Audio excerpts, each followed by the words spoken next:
Hey, this is Shilpa Bhouraskar here, and welcome to my blog series on miasms, where I am answering key questions posted by my Argentum mentoring students on miasms and how you apply them in your practice.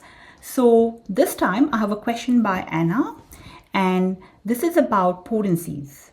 So she says, when Merc Sol 200 or 30C does not work, I mean the patient does not react to Merc 200, although the syphilitic miasm is dominant, can we give a very low potency? Can we use an LM potency for a miasmatic remedy?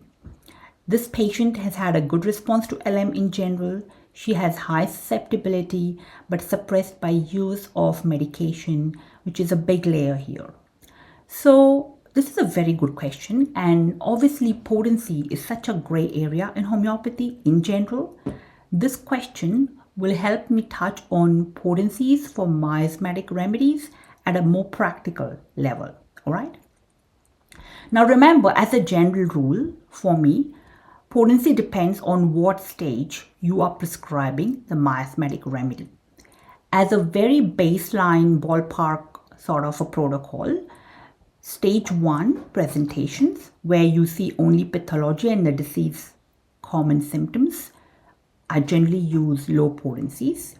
Stage 2, where you see local symptoms but functional symptoms at different organs and systems, that's when I use a moderate potency.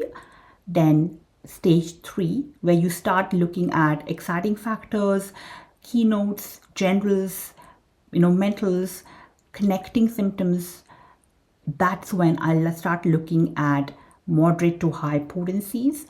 And then stage 4, where you start looking at the source, you see the miasmatic fundamental cause, you see personality traits, you see source information, energetic information, constitutional information. That's when I use ultra high potencies. Now, what is low and what is ultra high, I'll come to that, but just be with me here.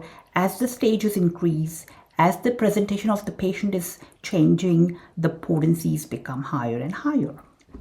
So when a patient is presenting at stage 1, where they are showing just pathology and a disease name, in such cases, the lack of that good picture indicates poor reactivity, indicates poor susceptibility, indicates heavy suppression and toxicity.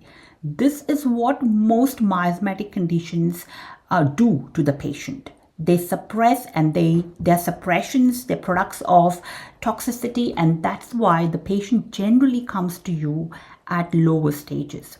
So you use potencies that match this level of susceptibility and reactivity, which is lowish potency. Now, what is low depends on the source of the miasmatic remedy. So for nosodes, which are made from diseased products, diseased infective products or toxic agents, low is 30C. You can't go lower than that for obvious reasons. With LMs, due to the high dilution, low would be the first LM potency, the LM1. Now, there is one interesting part about miasmatic remedies or miasmatic approaches that you do not really see in most other general homeopathic cases. So in some stage 1 cases where you are lucky, you can find a miasmatic trigger in the past history of the patient that current pathology is traced to. If you can find the miasmatic trigger or the not been well since factor in the past history, then suddenly you have hit the causative factor of the root at stage 4. Now the interesting part is, because this is a suppressed miasmatic case, the patient is showing only pathological symptoms at stage 1, but you now have stage 4 information because you know the causative fundamental trigger. So you have stage 4 information, you have stage 1 information, you have no or really masked or hidden stage 2 and 3 information. So this is a weird state, right? You have something at the pathology, and then you have the causative factor.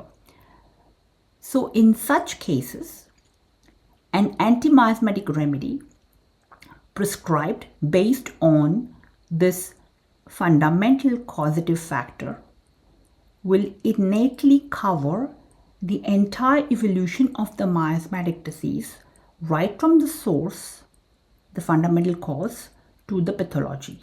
In short, it works from end to end across all 4 stages in spite of the patient not expressing symptoms at all stages. So in such cases, here is my protocol for potencies. So the idea is you start low to match stage 1 because that's what the pathology is. The patient has poor reactivity. But then as you give that remedy, because this remedy is innately matching at all 4 stages, the patient will need higher and higher potencies. So you start ascending potencies, which means you use higher and higher potency as the susceptibility improves, as the patient starts unfolding positively to express at stage 2, 3 and beyond. Doing this, you're turning the clock, you're building susceptibility, you're peeling the entire disease from pathology to the root.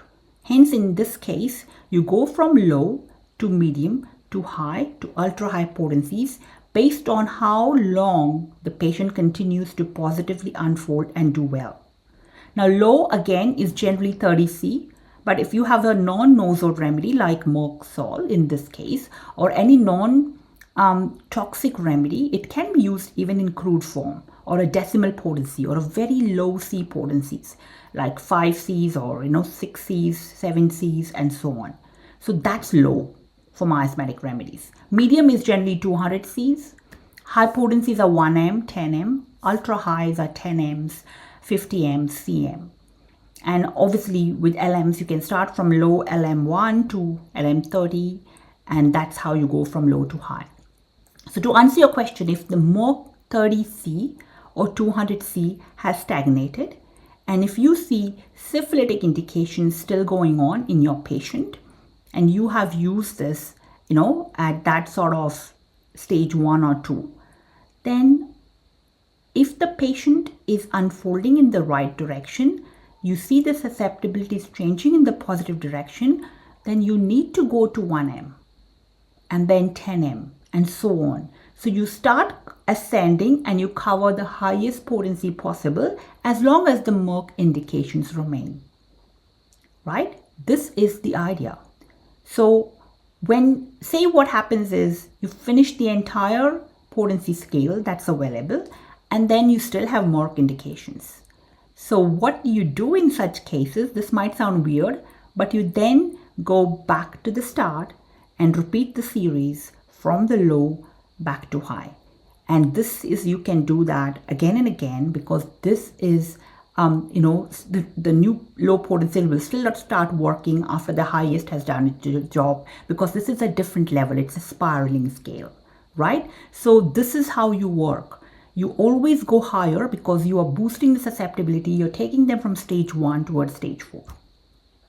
And obviously, if you're using LM potencies, then again, you go from LM1 to LM30, right? So there is no harm in using LMs if you have them available, right? Now, there are some criteria where I choose LM scale over some centesimal scale.